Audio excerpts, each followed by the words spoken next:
Hey everyone, welcome back to the channel. Today, we're tackling a super practical topic. How to withdraw your Chainlink tokens from Revolut and send them over to Exmo in 2025. If you're into crypto, you know how important it is to move your assets securely and efficiently. Whether you're building your portfolio or just experimenting, this step-by-step guide will make the process a breeze. Let's dive right in. First things first, make sure you have everything set up. You'll need a Revolut account with Chainlink tokens and an Exmo account with a funded wallet.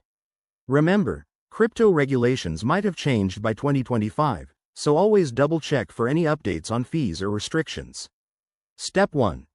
Open your Revolut app and navigate to your crypto section. Find your Chainlink holdings, select the amount you want to withdraw, and hit the Withdraw or Send button. Revolut might prompt you for additional security, like a PIN or biometric verification, so have that ready. Next, head over to your Exmo account. Go to the deposit section and generate a wallet address specifically for Chainlink. This is crucial. Copy this address carefully to avoid any mix-ups. Paste it into the Revolut withdrawal form, and double-check for accuracy. No one wants to send tokens to the wrong place. Now, confirm the transaction details. You'll see the network fee, which could be on the Ethereum blockchain since Chainlink uses that. In 2025, expect faster transactions with potential upgrades, but fees might still vary based on network congestion. Once you're good, hit send and wait for the confirmation. After that, keep an eye on your Exmo dashboard. It might take a few minutes to a couple of hours for the tokens to appear, depending on the blockchain.